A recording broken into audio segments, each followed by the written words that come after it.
Just explain what hare coursing is. It's illegal. It's a blood sport, isn't it?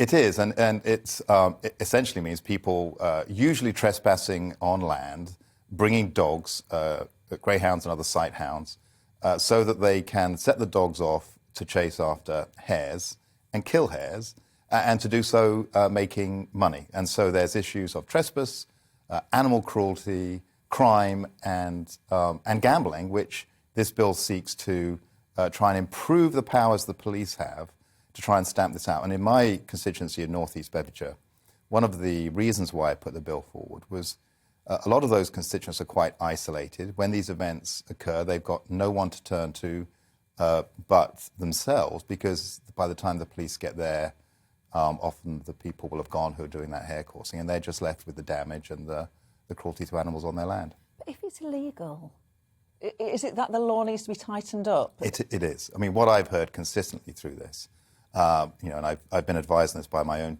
Chief Constable Gary Forsyth, and there's a Chief Inspector in Lincolnshire, I think Chief Inspector Vickers, who's been leading Operation Galileo, is that there's a widespread feeling that the police lack some of the powers in the law to be able to bring prosecutions, and that when prosecutions are brought, it's a slap on the wrist, and effectively those people who can make tens of thousands of pounds, even more in gambling, can just go back and do it all again the next day. Really? I had no idea about this. I'm really pleased about your measures, because it's enabled me to learn about this. So people, who does this? So, I mean, it's interesting, isn't it? Because if you live in a town or a city, you probably don't know about, you know about drug dealing on your street corner, and you're worried about drug dealing, your kids outside.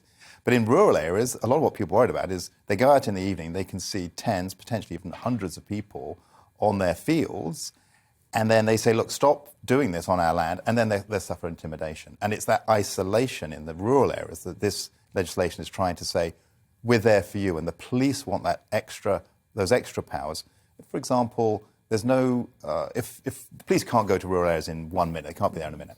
So it takes time to get there. By which time, of course, people have moved on. But now, with the legislation that I was proposing, and now which the government is already accepting, there'll be a proposal going equipped for hare coursing. So if you find that there are dogs, if you find there's equipment for gambling and other aspects of it, then the police can bring a successful prosecution.